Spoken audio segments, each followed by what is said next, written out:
It's basically backpacking from hut to hut. You don't have to be a big climber to climb in a fall. You can go over there and go trekking. It's a beautiful place. But if you are a climber, as you're going through the valleys, you're looking up at the high peaks. We're looking up at a ridge of 25,000-foot peaks here, not all named. And way in the back, hiding behind those 25,000 footers, is Mount Everest. 29,029 feet, scraping the sky. Now, it's a beautiful, clear day, but it looks like there's a cloud over Everest. That's not a cloud. Everest is so tall, it sticks up into the jet stream, discovered by Ben Franklin. And that jet stream is driven by 50 miles an hour, 70 miles an hour, even 150 miles an hour sometimes. And it's like that almost all year, until early May. And big storms form off the coast of India, Bay of Bengal, monsoons. And they're so powerful enough that they drift across India, they drift across the Terai Plains of Nepal, and they push that jet stream right off the summit of Mount Everest. And that's when the winds will drop from 100 miles an hour to about 5. And that's when we want to be there. We want to be on the mountain, in position to summit, when those winds finally drop, when the jet stream clears off the mountain. So that's what we're waiting for.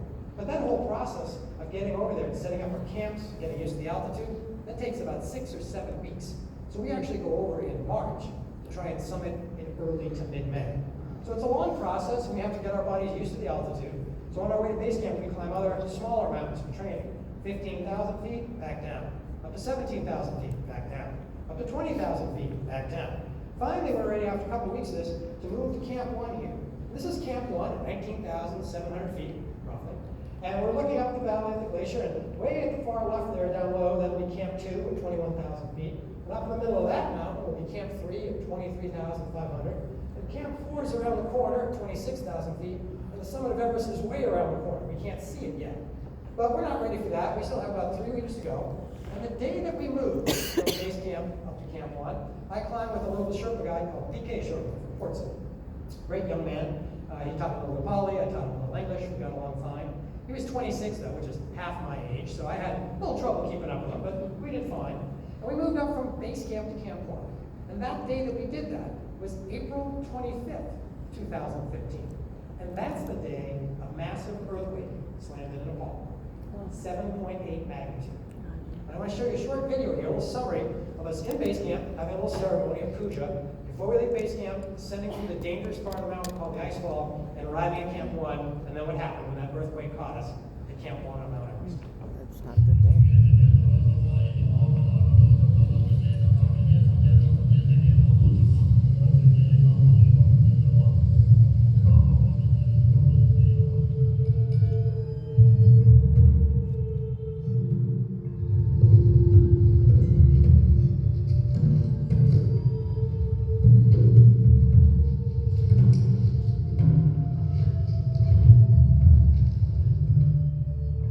Going to Everest is something that I've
oh, there's too much because your avalanche is every day on Everest. But then another avalanche started on the other side of the valley, 6,000 vertical feet coming off an upside. 2 avalanches at the same time on 2 different slope aspects? Something's wrong. So I yelled to my 10-mate party. I said, grab your avalanche beacon, get outside. He said, I don't have an avalanche beacon. I said, get out, get out. And he started to scramble out of his sleep bag, and I went to open the door for him. And when I reached to open the door of the tent, I reached for the zipper, and I missed. I missed by about a foot. And I spent 1,000 nights of my life inside a tent. How could I miss by a foot? Just as I reached for it, the tent shot up into the air. Hovered about there, about 2 seconds, and then dropped back down. And then shot back up in the air again. Those were the first waves of the earthquake rippling through the glacier. And then they started smoothing out, and the tent just started riding up and down. It's like being in a life raft out on the ocean.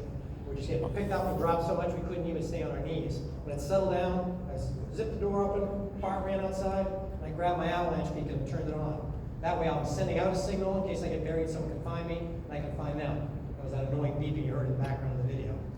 So I ran outside, and I was hoping that we could see where the avalanches were coming from, because sometimes they come down and they curve and they go away from us. But I looked up and all I saw was clouds towards the first avalanche. Second one, nothing but clouds. There was no way to run. We just stood there in the middle of the glacier, listening to the freight trains coming at us from 2 directions. And then all of a sudden, the wind showed up. And when the wind showed up, then that powder blast of snow came in, and that's what you saw in the video. When that powder blast hit us, that's when I figured we'd all be dead in the next minute.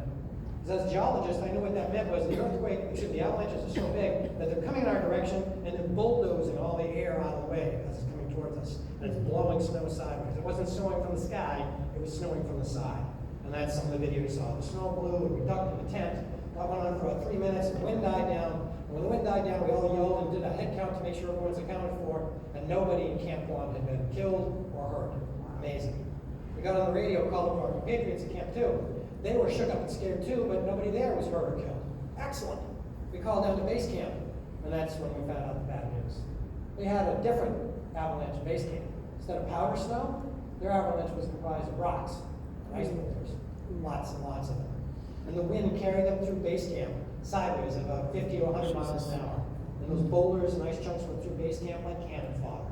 Took out about 100 tents, wounded 73 people, killed 18 people. Deadliest day ever on Mount Everest. We wanted to go down and help, of course, but we knew that dangerous ice wall we climbed up through had been shaken and been avalanched on. So we figured the route back down through the ice field was probably gone. We can't go down. We're pinned down up there at Camp 1. We had to spend the night at Camp 1, and we're listening to our teammates on the radio. We're trying to get moral support from the distance, but there wasn't much we could do. And I had to go to bed that night, thinking about more aftershocks and more avalanches. So I took up my summit photos that I plan to take to the top. Pictures of my mom and dad, my buddy Mike that passed away, pictures of my wife and kids that remind me to be careful all the way back down. I tended to take those to the summit, but that wasn't going to happen now. But I took them out of my pack, put them in my down suit, and zipped them up over my left chest, over my arm, so I'd have them with me, just in case. We spent that night on the glacier, and the next day we got up, and it was stormy out. We weren't able to go back down that day either. And I began to have these periods where I'd feel like we can solve this problem. And then I'd get scared and I'd freak out. And when I'd freak out, my tent-mate Bart would kind of talk me down. Bart would do a great job of it. And then an hour later, he'd be freaking out. I'd have to talk him down a little bit. I began to realize that there's moments where you're adding to the team's strength and not. And as I got home and I thought about it later, I thought back about things that I did and the things I saw other people do. And I realized there's a few things you can do to add resilience to the team when a big challenge hits. The first thing is to have some situational awareness. Be aware of what's happening around you. You may not like it, you may not want it, but it's here. The economy's changed, the earthquake has happened. What are you going to do about it? And the faster you can accept it, the faster you can actually do something about it. There were a few people I saw who kind of denied it. They're like, well, I don't think the quake's too bad. I think we'll go back to climbing the mountain tomorrow. No, this is a total disaster. Base camp's a disaster. We need to get down there as soon as we can to help them. We're beginning to hear news clips coming in from around the world. I had a texting device and a sat phone so I could talk to the outside world some. We found out there was a disaster not just on Mount Everest, or the base of Everest, but across Nepal. Approximately 8,900 people died in the quake. Approximately 700,000 houses partially or totally collapsed. It was a disaster. This climb is over. What can we do here to survive? And how can we get down there and help those others? That's what the reality is. And I've been in enough difficult situations and been on enough rescues as a volunteer to tell you, absolutely, fear is contagious. It'll spread from one person to another. But so is confidence. And you want to be the person to start projecting some confidence. Now, that doesn't mean you have all the answers, and it's going to be tough. The tough problems can be solved easily. But by projecting that confidence, basically what you do is spark resilience. Spark resilience in others. to tell them, hey, this has been a tough spot. This company's been through worse. Our family's been through worse. We're going to figure this out. We have a lot of really smart people here. So by sparking resilience in them, later on they'll spark it back in you. It's a positive energy loop. It's a recharge. You recharge them, and later they'll recharge you. That's how we get through these tough situations. Now, we had aftershocks, for sure. And the next day, we were stuck on the mountain for a day, over a day at this point. I had my camera running, because I knew as a geologist it was going to be a big aftershock. So I grabbed my camera quick, and we had an aftershock of 6.8 magnitude. And I want you to watch this video really carefully, because when it's over in 40 seconds, I'm going to ask you, what did you see that helped add resilience to the team? And I want you to watch for our leader, Emily. She's in a blue and white jacket, long white hair. Watch and listen to what she does. We'll pass the mics around, and I'll get the feedback from you. See how Emily was a resilient leader during the earthquake in that moment of fear and crisis. Yeah, almost right at the 24-hour mark. Damn it. And it's cloudy, we can't see it. You were okay, guys. You were okay, that was smaller. Remember, a lot of stuff came down yesterday. Yeah, just take a deep breath. You know it's scary. Camp 1, we're fine. Okay, 40 seconds. Let's get the mic runners out there. Put your hand up, please, and wait a second for a mic runner to come to you. And the question is, what did you see or hear Emily do in that moment, this one down here, that helped add resilience if you were standing there and we were all standing there on the glacier? Yes, sir? She was remaining calm in her actions with her hands and everything, and then she said everything's all right. Yeah, she was saying with her words and her hands, right? The gesture, right? Lady down here, please, microphone runner. Coming behind you, I think. Thanks very much. She acknowledged like the fear, like she let everybody know that there is an issue. Yeah. And she like handled it and said it's gonna be okay. Did she deny the fear? No, she did not. No, she acknowledged it. She said, I know it's scary as heck, right? And that's okay. She just gave me permission to be afraid. There's a lot to be afraid of. Over here in the corner, there's a lady back there. Yes? If she compared the severity of yesterday and made it real clear, real evident that this was better and easier. Yeah.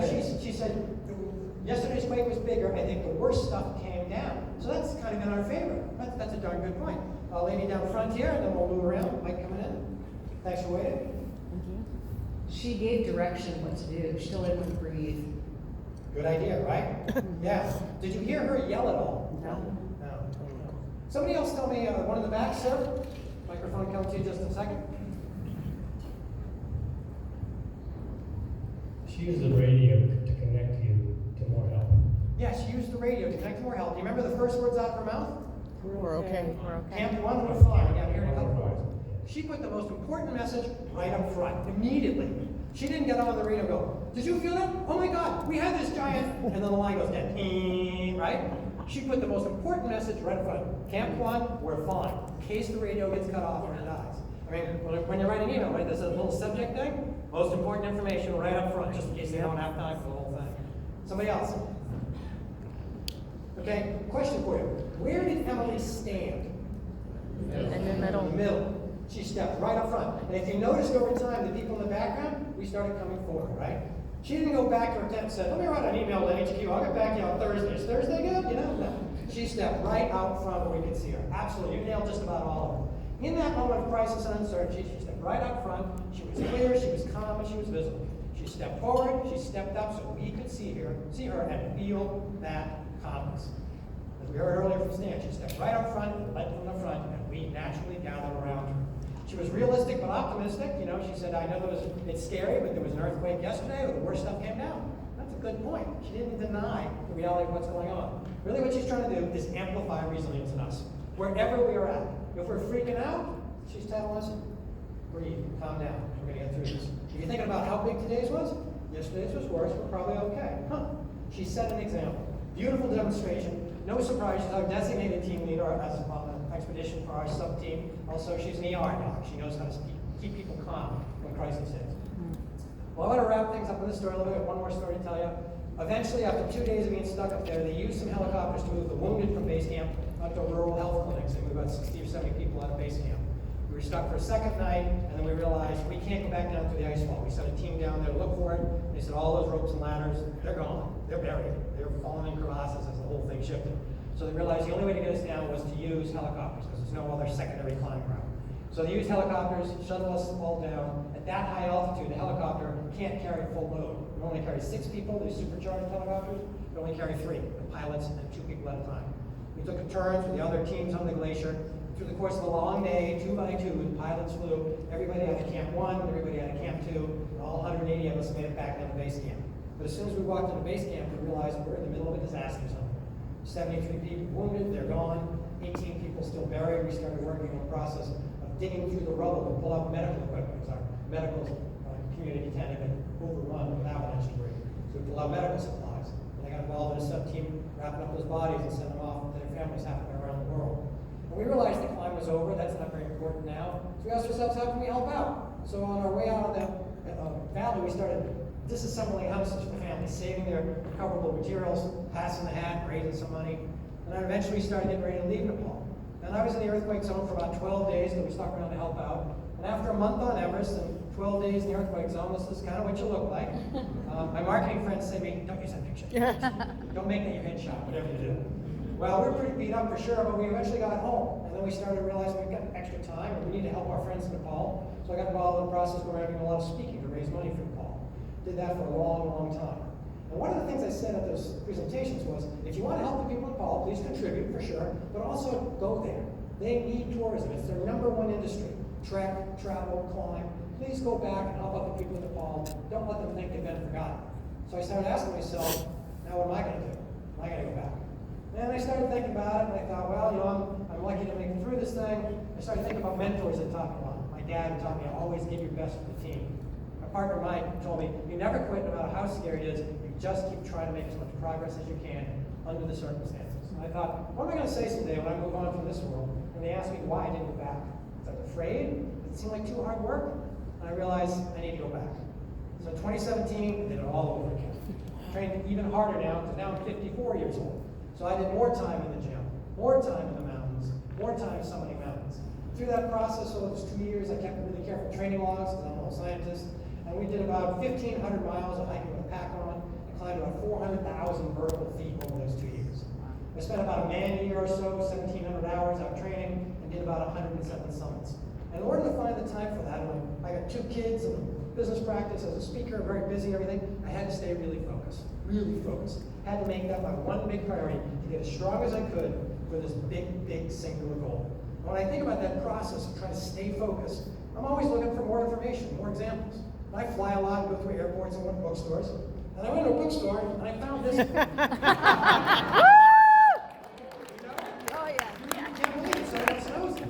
This book is really good at helping you think, what's the one thing I need to do to make this work? So somebody ought to write this down and make sure everybody, you know, gets into it.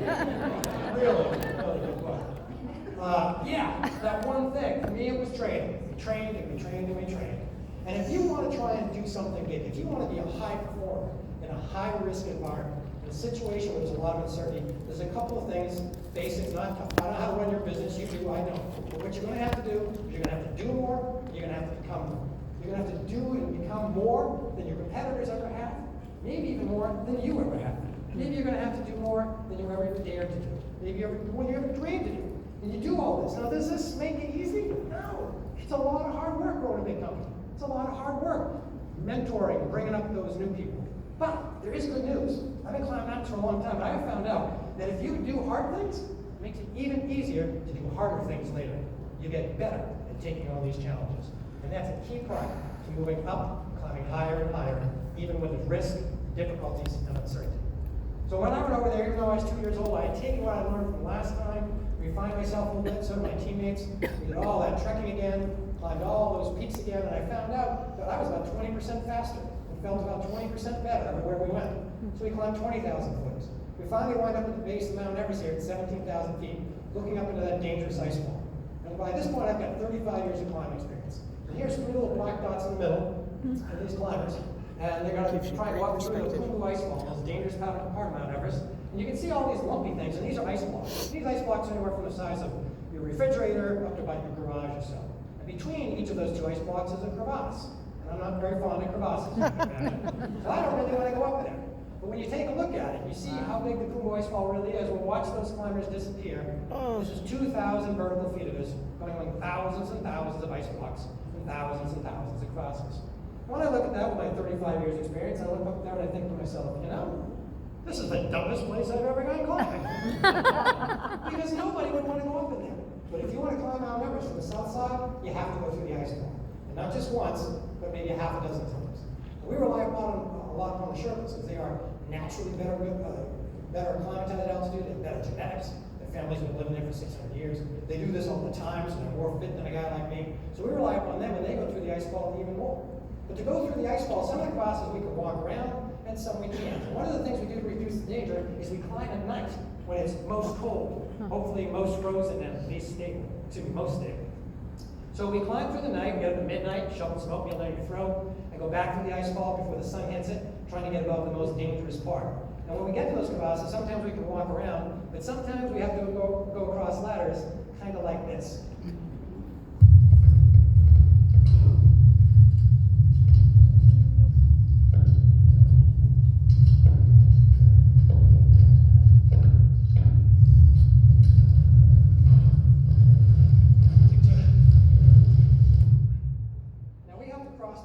Just to get up into the main climbing. So crossing these is kind of like our morning commute.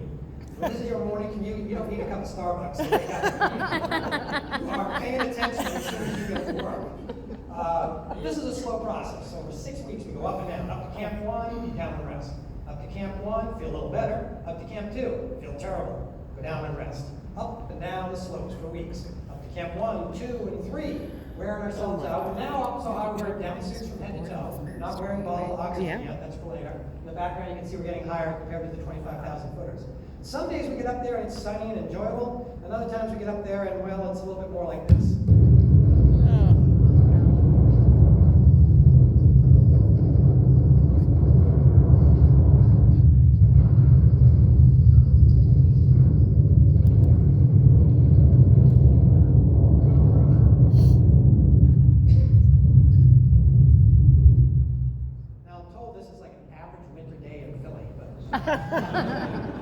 Yeah, pretty cold, pretty exhausting. One night at Camp 3 will be the worst night of your life. You have to suffer through. But if you can suffer through that and do that acclimatization to force your body to grow more red blood cells, after one night's rest at Camp 3, you're finally ready to climb Mount Everest. We're going to have a 5-day trip up to the summit, 2-day trip down. So we have to make sure the weather's really good. I came out of my tent one day at base camp. We're just resting for a few days before we go up. And I saw this ring around the sun. And I said to myself, uh-oh. Because mariners and mountaineers know that means there's moisture in the air. I see some heads nodding. There's some sailors and winter people here. Moisture in the air. That means the storm's coming. It's okay. We're on rest. So we'll rest for 3 days or so and the storm will pass. So we did rest for 3 days and the storm continued. For 6 days, 9 days, 11 days, 12 days. 12 days laying in a tent, staring at those little yellow squares on the ceiling. And by then, I was feeling terrible. You lose so much weight on Everest. I got in the best shape of my life, and while I was on the mountain, I lost 22 pounds. When I got home, I did a body composition test, and I thought, this is great, I've lost all this fat. I lost 2 pounds of fat and 20 pounds of muscle. Because there's no protein, your body just strips your muscle off to try and stay alive and digest the carbohydrates. It is miserable up there. And I felt like, maybe I should just give up. I mean, I don't know if I can hang in there this long. But I realized, in this tough time, if I give up, I'm walking in that long. Now, I'm kind of a guy, I'm a persevere guy. I just have energy and tackle the problem and move forward. But none of those were going to help. I can't change the weather. All I can do is sit here and have patience.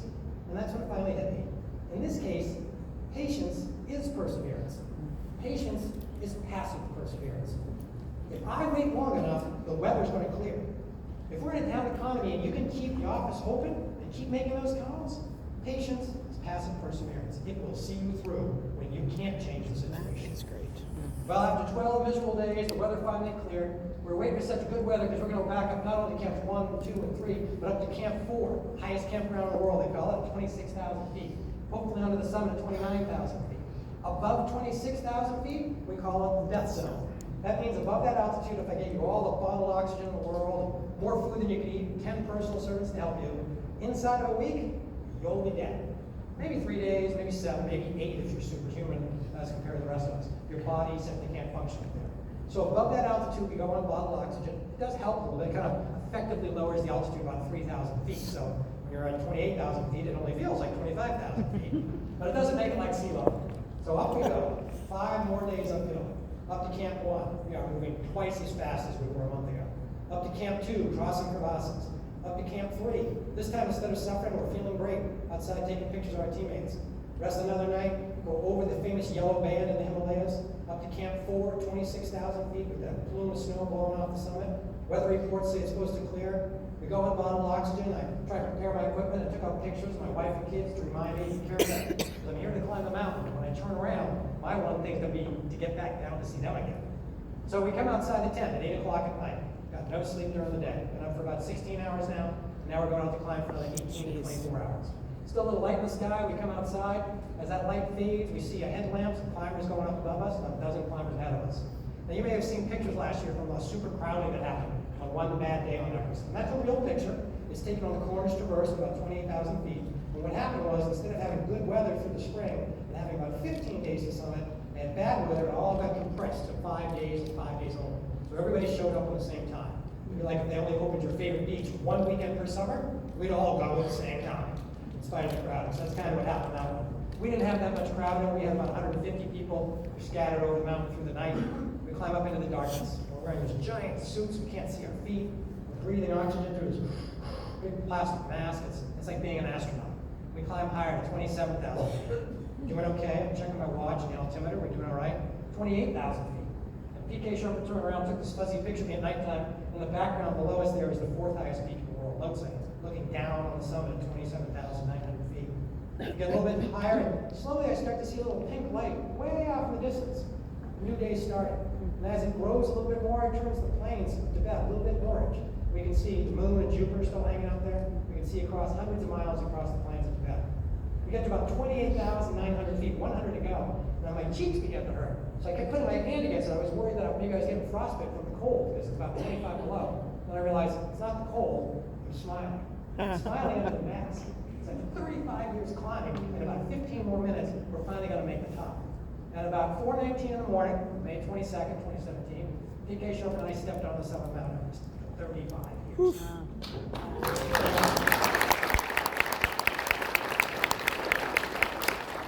It was great to get there for sure. I mean, I've been thinking about this my whole life. I looked out and watched the peaks spread 100 miles to the west and 100 miles to the east, and I realized I'll never be here again. I tried to take some photographs, but it was so cold. My satellite phone died. Camera 1 died. Camera 2 died. Got very few pictures. Camera 3 died. So I just tried to soak it in, just get it in my head, my heart a little bit. And PK Sherpa said to me, he says, man, my hands are cold. I said, you want to put on my gloves? And he said, no. He said, they're freezing. We got to get out of here. So we weren't there very long. You got to listen to your partner for sure.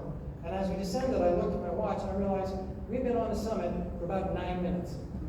35 years of training, 9 minutes on the summit. I know you guys are good at the numbers, but whatever you do, don't tell me the ROI on it. It's probably horrible. But as I got home, I realized it really wasn't about me standing on the summit. Me standing on a little patch of ground, that didn't really change very much. But when I look back and say, well, what did all this mean? I think what it really did is it taught me how to climb higher.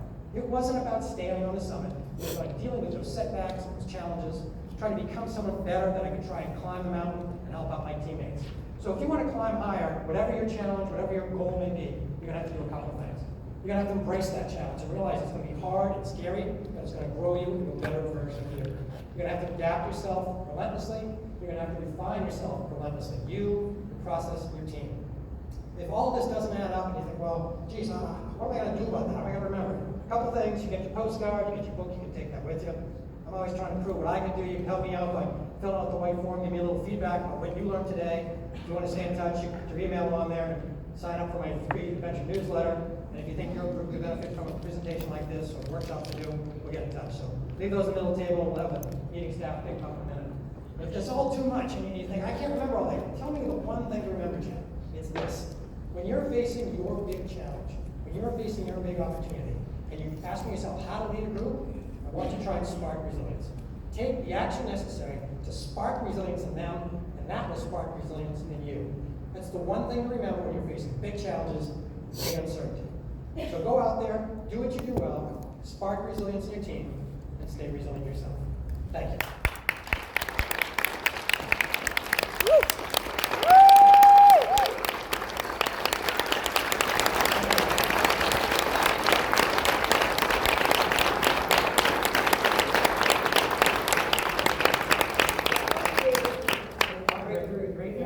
I know, great interview.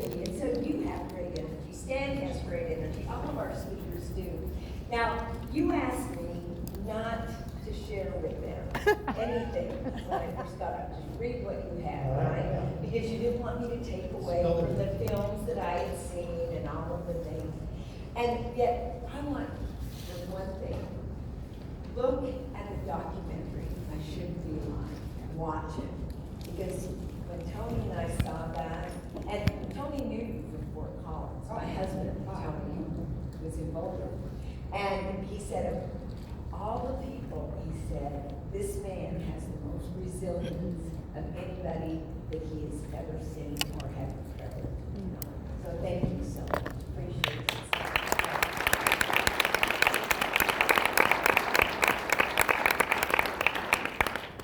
All right, and now we have sponsors. We are here because people actually give a little bit of money to help us out, to buy food, the receptions, and all of those types of things. So we want to bring to the stage Build a Sign, because they are one of our representatives.